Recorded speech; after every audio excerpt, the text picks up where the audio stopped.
अगर आप ये रीडिंग देख रहे हैं तो ये आपके लिए एक साइन है। इस टाइम पे मुझे ऐसा लग रहा है कि यूनिवर्स आपको कह रहे हैं कि आपके लाइफ से 3 चीज़ों को रिलीज़ करना है। तो कौन से 3 चीज़ है जो आपको अभी अपने दिल से रिलीज़ करना है, दिल से निकाल देना है। Okay, let just see.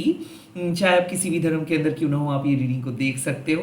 Lastly, मैं पर्सनल रीडिंग प्रोवाइड नहीं करता हूँ, सो स्कैमर्स एंड फेक प्रोफाइल से बचिए। मेरा यही यूट्यूब चैनल वेरीफाइड है, आप लोगों को एक टिक दिख जाएगा। इसके अलावा मेरा और कोई भी सोशल मीडिया अकाउंट या फिर अलग तरीके का वेबसाइट नहीं है। ओके, लेट्स सी कौन से 3 चीज़ों को आपको अपने दिल से रिलीज करना है। ओके, जय माँ काली। मेरे YouTube व्यूअर्स को कौन से 3 चीज़ों को अपने दिल से निकाल देना है। The first card is judgement. I feel कि इस टाइम पे आप अपने पास्ट के बारे में बहुत ज़्यादा सोच रहे हो, पास्ट एक्शंस के बारे में बहुत ज़्यादा सोच रहे हो। आई थिंक आप एक प्रोसेस में हो जहाँ पे आप चाहते हो कि आप सही डिसीजंस ले, सही तरीके से किसी को अपने पास्ट को अपने लाइफ से निकाल दे, बट आप नहीं कर पा रहे हो। जजमेंट मतलब कि कहीं ना कहीं आपका जो ये प्रॉब्लम्स का जड़ है वो आपके खुद के डिसीजंस है। आप किसी के साथ रहने के लिए डिसाइड किए हो, ये जानते हुए that is not helping you और that is not good. So judgement means कि बहुत आप इफ एंड बट के बारे में सोचे हो, बहुत आप बैक एंड फोर्थ गए हो, आगे पीछे गए हो। But now this is the perfect time when you really need to understand कि आपको क्या करना है। अगर आपको किसी के साथ रहना है तो डिसाइड करिए। अगर आपको किसी को अपने दिल से परमानेंटली निकलना है, मतलब निकाल देना है, वो भी डिसाइड कीजिए। आप ऐसे हाफ हार्टेड अप्रोच लेके कुछ नहीं कर सकते हो। यहाँ पे सिंपल मतलब है, जजमेंट मीन्स कि कुछ चीज़ और वैलिडेट नहीं करते। ये हो सकता है कि आप एक जॉब में हो और बहुत कष्ट कर रहे हो, फिर भी कोई फुलफिलमेंट नहीं मिल पा रहा है, बिकॉज आपको पता है कि you are meant for something else. आपको पता है कि आप कुछ और चीज़ों के लिए बने हो। और अगर आप ये जानते हुए कि आप और कुछ और अलग चीज़ों के लिए बने हो, या फिर आप क्रिएटिव पर्सन हो, या फिर आपके ये 9 to 5 अच्छा नहीं लग रहा है, फिर भी आप कर रहे हो, वहाँ पे आपको फुलनेस पोटेंशियल नहीं मिलेगा। सो आपका दिल जो कह रहा है उसको सुनना है। सेकेंडली, जजमेंट मीन्स कि कहीं ना कहीं हम लोगों को पता है कि क्या गलत हो रहा है हमारे साथ, बट फिर भी उसी एक ही प्रोसेस के अंदर हम हैं, बिकॉज हम लोग डरते हैं डिसीजंस लेने के लिए। आई फील कि आप डिसीजंस लो, आप मन से कुछ सिद्धांत लो और अपने दिल से जो भी आप जो भी चीज़ आपको रोक रहा है, जो भी पास्ट आपको रोक रहा है, उस पास्ट को रिलीज करें। जजमेंट ऑल्सो मीन्स कि it's the high time to rectify yourself. तो कुछ गलतियां आप किए हो, आई थिंक आपके सामने सब चीज क्लियर है, आपको जहां पे जाना है वो वहीं पे ही आप जाओगे। कोई भी चीज़ को अगर आप पकड़ के चलने की कोशिश करोगे वो नहीं रहेगा। सो कुछ चीज़ है जो आपके लाइफ से जाना चाहते हैं, जो आपको सिग्नल दिए हैं, आपको साइन मिल रहा है, उस चीज़ को प्लीज़ आप फिक्स करने के चक्कर में अपने प्रेजेंट को बर्बाद मत करो। जजमेंट मीन्स कि कुछ पास्ट को लेट गो करो, कुछ ओल्ड कनेक्शंस को लेट गो करो। सोल पथ बदल रहा है, अब आपके सामने कुछ नई चीज़ एंटर कर रहे हैं और आपको पता है कि क्या है वो चीज़, आपको पता है कि आप अलग पर्सन में बदल गए हो। Judgement means rebirth. आप पहले कुछ अलग ही जोन में थे, अब आपके नीड्स बदल गए हैं, ज़रूरत बदल गए हैं, अब आपके लाइफ बदल गए हैं, बट कहीं ना कहीं वो इंटरनलाइज आप नहीं कर पाए हो। लाइक फिजिकल चेंजेस शायद आप किए हो, बट अंदर से अभी तक आप उस पास्ट में बंद हुए हो, या फिर उस कैद में अभी तक बंद हो। सो आई थिंक आप अपने कोकून से बाहर आइए और जो करना चाहते हो वो करिए। Life is calling you. ये जो माइक्रोफोन है ना, इसका सिंपल मतलब है कि life is calling you, your passion is calling you, your creativity is calling you, your future is calling you. कब तक आप उस कोकून के अंदर बैठ के कैद रहेंगे? कब तक आप वेट करेंगे कि अपॉर्चुनिटीज कब आएंगे आपके सामने? आपको अपॉर्चुनिटी बनाना है, और जब तक ना आप कुछ चीज़ों को एंड कर रहे हो तब तक कोई न्यू बिगिनिंग नहीं हो सकता है। सो पुराने पैटर्न से बाहर आना है और नए तरीके से खुद को एक्सप्रेस करना है, नए तरीके से खुद को एक्सपैंड करना है। आपको पता भी नहीं है कि आप क्या क्या चीज़ कर सकते हो। आई थिंक कि you need to explore your creativity more. आपको अलग नज़रिए से अपने जीवन को देखना है। हाँ, आप एक तरीके से आपको खुद को जानते थे, देखते थे, अब आपको अपने नज़रिए को बदलना है। Okay, let's see. और सेकंड क्या आपको अपने दिल से निकालना है और क्या चीज़ को। The second card is the page of pentacles. कहीं ना कहीं पेज ऑफ पेंटिकल्स का मतलब है कि you are planting seed. Okay, और एक टाइम के बाद ही उसको आपको रिटर्न मिलेगा। सो कहीं ना कहीं अगर आप इम्पेशंस हो जाते हो, अगर आप पहले से ही बहुत अपने सक्सेस के पीछे भागते रहते हो, तो आप इस पूरे जर्नी को एंजॉय नहीं कर पा रहे हो और जर्नी को एंजॉय नहीं कर पाओगे। The page of pentacles means कि कहीं ना कहीं आपको कुछ नए स्टडी पे फोकस करना है, आपको अपने नए काइंड ऑफ बिजनेस या फिर जॉब या फिर नए अपॉर्चुनिटीज के बारे में आपको फोकस करनी है। The page of pentacles means कि हो सकता है आपका एज बहुत कम है, हो सकता है कि आप रिस्पॉन्सिबिलिटी लेने से डर रहे हो सकता है कि आपका जो अप्रोच रहा है वो जब आपको कुछ पसंद आ रहा है तो आप उसी चीज के पीछे भाग रहे हो, ये देख नहीं रहे हो कि उसका कोई फ्यूचर है कि या नहीं। So the page of pentacles means कि आपको ग्राउंडेड रहना है, आपको ये ऑर्डिनरी बोर्डम को एक्सेप्ट करना है। और मैं एक चीज मेरे लाइफ में भी देखा हूं कि जितना ज्यादा बोर होंगे आप, जितना ज्यादा बोरिंग जिंदगी आप बिताओगे, उतना ही ज्यादा प्रोडक्टिव पर्सन में आप बदल जाओगे। जितना ज्यादा एंटरटेनिंग जिंदगी आप बिताओगे, उतना ही ज्यादा आप अपने समय को वेस्ट करोगे। सो यहाँ पे जो मैसेज है वो है कि प्लीज आप अपने इमोशंस को कंट्रोल करो या फिर अपने इमोशंस को अपने दिल से निकालो। हाई एक्सपेक्टेशंस अभी मत रखो, बिकॉज आपको बहुत कुछ सीखना है, अभी आपको बहुत दूर जाना है। This is not the end, this is just the beginning. तो पेज ऑफ पेंटिकल्स मीन्स कि कुछ ऐसे नए अपॉर्चुनिटीज के बारे में आपको सोचना है या फिर नए अपॉर्चुनिटीज को ट्राई करना है जिसका एक प्रॉपर फ्यूचर है। ये बिजनेस अपॉर्चुनिटी हो सकता है, रिलेशनशिप हो सकता है, ये नए स्टडी हो सकता है। Your life is basically calling you to focus on something new, and page of pentacles means कि this is the high time to start something, ये प्रोफेशनल कोई कोर्स हो सकता है या फिर ये कोई बिजनेस स्ट्रैटेजी हो सकता है, बट आपको कुछ करना है, आपको बैठ के सिर्फ देखना नहीं है। और या फिर किसी भी चीज this is not the time के to try and see things or experiment things. Okay, this is the time to practice, this is the time to simply do your work and plan for the bigger future.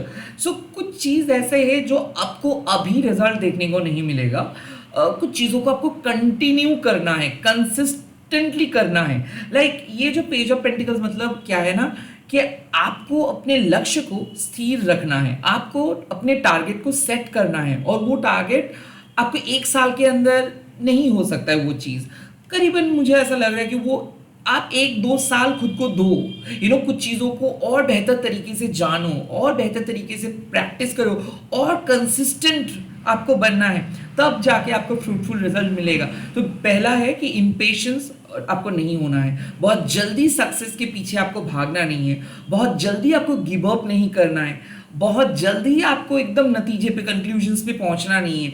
सो ये जो हमारे emotional sides है या फिर high expectations है, please अपने दिल से वो चीज़ को निकाल दीजिए। और ऑफ कोर्स अगर आप इनकंसिस्टेंट हो, लाइक आज अच्छा लग रहा है तो आप कोई काम को कर रहे हो, कल अच्छा नहीं लग रहा है तो आपको कुछ और चीज़ पसंद आ रहा है, ऐसे नहीं होगा। कहीं ना कहीं आपको डाउन टू अर्थ होके, ग्राउंडेड रह के, रेगुलरली आपको कुछ काम को करना है। भले उस काम से कुछ दिन आपको बहुत पैसा मिल सकता है, कुछ दिन आपको बहुत ही कम पैसा मिल सकता है, बट उस काम को प्यार करो। आपका लक्ष्य होना चाहिए उस काम पे, उस काम से आपको क्या मिल रहा है उस पे नहीं। So please shift your perceptions from what you are gaining और what you are getting to your work. So मुझे ऐसा लग रहा है कि और अपने लाइफ को बेहतर नज़रिए से, बेहतर पेशेंस लेवल से आपको देखना है, वेट करना सीखना होगा। आपको वेट कैसे आपको करना है ये चीज़ सीखना है, एंड ऑफ कोर्स कुछ चीज़ों को पुश नहीं करना है, कुछ चीज़ों को ऑटोमेटिक ग्रो करने देना है। लाइक आप एक प्लांट एक सीड को प्लांट किए हो, उसके बाद नेक्स्ट डे ही अगर आप एक्सपेक्ट करोगे कि वो पौधा एकदम उग जाएगा, एकदम बहुत ही जल्दी उसका फास्ट ग्रो हो जाएगा, तो वो पॉसिबल नहीं है। तो कुछ नेचुरल कुछ चीज़ों को नेचुरली टाइम देना है।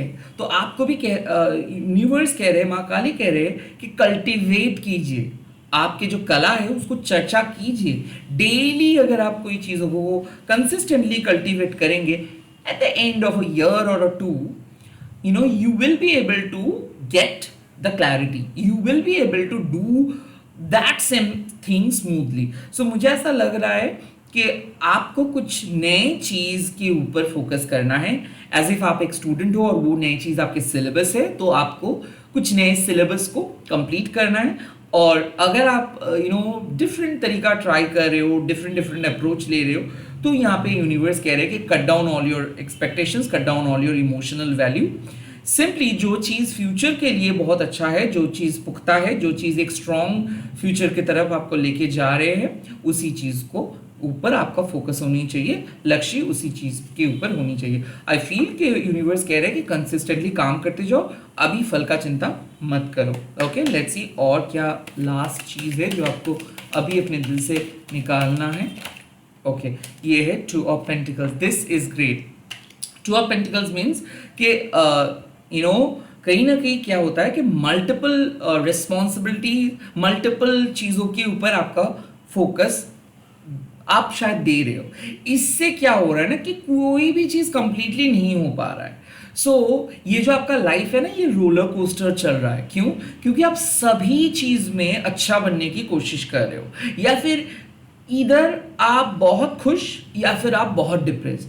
तो ये जो मन का संतुलन है, ये बिगड़ गया है। आप अपने संतुलन को वापस लेके आइए। टू ऑफ पेंटिकल्स मीन्स कि आप एक जगलर नहीं हो, आप एक प्रोफेशनल आर्टिस्ट हो। अगर आप पूरे वक्त 24 घंटा जगल करते रहोगे, कभी इधर कभी उधर, कभी यहाँ पे कभी वहाँ पे, तो आप कोई भी काम को ठीक से नहीं कर पाओगे। तो बेटर यही होगा कि बैठ जाइए, अपने प्रायोरिटीज को सेट कीजिए, अपने काम को बहुत अच्छे तरीके से प्लान कीजिए, तब जाके आप एक्शंस ले। विदाउट प्लानिंग कोई एक्शंस ना ले। बेसिकली यहाँ पे यूनिवर्स कह रहे हैं कि बहुत फास्ट अगर आप जा रहे हो वो भी अच्छा नहीं है, और बहुत स्लो भी अगर जा रहे हो वो भी अच्छा नहीं है। ये जो कुछ लोगों के एक डिसिप्लिन की ज़रूरत होता है, कुछ लोगों का एक आदत होता है कि ऑल टाइम वो लोग बिजी रहते हैं। कभी वो गाना सुन रहे हैं, कभी वो फिल्म देख रहे हैं, कभी वो कोई काम कर रहा है, कभी वो किसी दोस्तों के साथ बात कर रहे हैं, या फिर आप बहुत स्टूडेंट्स को मैं देखता हूँ कि जिनका फ्रेंड सर्कल बहुत ज़्यादा है, तो एक भी टाइम बैठ नहीं पाते हैं, वो पूरे टाइम फ़ोन में बात कर रहे, पढ़ रहे।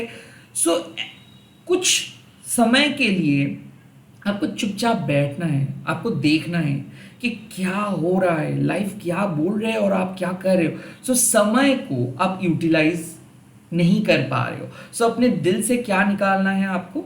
ऑफ कोर्स जो बिजी स्केड्यूल है, वो टाइट स्केड्यूल को आप निकाल दीजिए। मल्टीपल अननेसेसरी स्टफ जिसके कारण आप ये सब चीज़ को आप फंबल कर रहे हो, जिसके कारण आप कोई भी काम को ढंग से नहीं कर पा रहे हो, प्लीज़ ये सारे एक्स्ट्रा बैगेजेस को हटा दीजिए। सेकेंडली, काम को प्रायोरिटाइज कीजिए, क्योंकि कोई प्रॉपर अगर आप रूटीन नहीं सेट करेंगे या फिर प्रॉपर बैलेंस को अगर आप नहीं लेके आ पाएंगे, तो कोई भी काम आप डेडलाइन के अंदर पूरे नहीं कर पाओगे। कहीं ना कहीं आउट ऑफ बैलेंस हो चुका है। तो ये जो एक्सटर्नल चीज़ें हैं, वो एंटरटेनमेंट हो सकता है, बहुत बड़ा फ्रेंड सर्कल हो सकता है, या फिर आपके मेंटल नीड और फिजिकल नीड जो भी आप कह लो, वो एक्सटर्नल चीज़ों को हटा दीजिए। काइंड ऑफ यूनिवर्स कह रहे हैं कि अब एक बजट क्रिएट करना है आपको कि कितना हद तक आप बिजी रह सकते हो, कितना हद तक आप काम कर सकते हो। तो एक प्रॉपर रूटीन की बहुत ज़रूरत है, डिसिप्लिन की बहुत ज़रूरत है, और ये जो आपके इनडिसिप्लिन एटीट्यूड है, इसको हटाना है। और at the same time universe कह रहे हैं कि दो नाव पे मत चलो। कोई भी काम आप कर रहे हो, उसके साथ भी आप एक काम कर रहे हो, तो प्लीज़ आपको एक ही चीज़ पे फोकस करना है कि क्या आप करना चाहते हो, कहाँ पे आप जाना चाहते हो। बेसिकली सेट योर पथ फर्स्ट। ओके, चूज योर पथ first. Multiple options, multiple priorities, multiple चीज़ों को एक साथ अगर आप करना चाहते हो तो बहुत प्रॉब्लम हो सकता है। And at the same time two of pentacles means कि कहीं ना कहीं आपको अपने नीड्स के बारे में भी पता करना है। कुछ समय आप बहुत ज़्यादा प्रोटेक्टिव हो रहे हो, बहुत ज़्यादा वनरेबल हो रहे हो, कुछ समय आप एकदम बहुत ज़्यादा रफ एंड टफ बन रहे हो। सो ये जो इमोशनल डायमेंशंस है ये बहुत ज़्यादा बदल रहा है, इसको कंट्रोल कीजिए। एंड लास्टली यूनिवर्स कह रहे हैं कि आपके लाइफ से ये जो टाइट स्केड्यूलिंग है या फिर आपके लाइफ में ये जो ऑल द टाइम जो काम करने का अप्रोच है या फिर ऑल द टाइम बिजी रखने का खुद को जो अप्रोच है, इसको आप अपने दिल से निकालिए, बैठिए, ऑब्जर्व कीजिए, प्रायोरिटी सेट कीजिए, तब जाके आप काम को कंप्लीट कीजिए।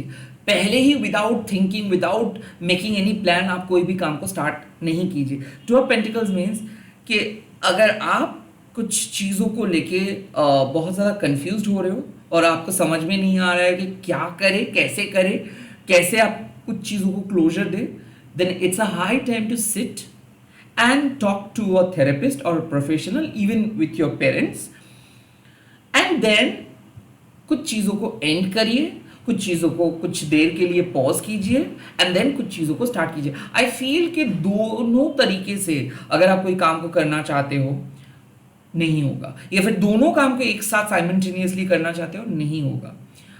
एक काम के ऊपर फोकस कीजिए, वंस एट अ टाइम काम को कीजिए एंड देन सेकंड काम को स्टार्ट कीजिए। सो ये जो रोलर कोस्टर लाइफ है, ये जो आप जगल कर रहे हो चीज़ों को लेके, मल्टीपल अपॉर्चुनिटीज, मल्टीपल रिस्पॉन्सिबिलिटीज को लेके, कहीं ना कहीं you have to set a boundary कि आप इतना तक ही कर सकते हो, आप खुद को ज़्यादा पुश नहीं कर सकते हो। सो यस, अपने दिल से ये जो बिजीनेस है, ये जो काम करने का अप्रोच है, इसको निकाल दीजिए and yes, one work at a time करके काम को कीजिए, प्रायोरिटी सेट कीजिए कि कौन से काम इंपॉर्टेंट है और कौन से काम लेस इंपॉर्टेंट है, तब जाके आप सारे काम को कंप्लीट कर पाओगे। आई होप ये आपको समझ में आ रहा है। सो यही रहा 3 चीज़ें जो आपको अपने दिल से निकालना है एंड आप लोग कमेंट सेक्शंस पे लिख दीजिएगा। माँ काली मदद कीजिए मेरे नेगेटिविटी को मेरे दिल से निकालने में, एंड इस वीडियो को शेयर कीजिएगा, हैशटैग देखिए माँ काली टेरोटोनिक बोल के। मैं बहुत जल्दी मिल रहा हूँ नए वीडियोज़ के साथ। Bye, take care, all the very best, जय माँ काली।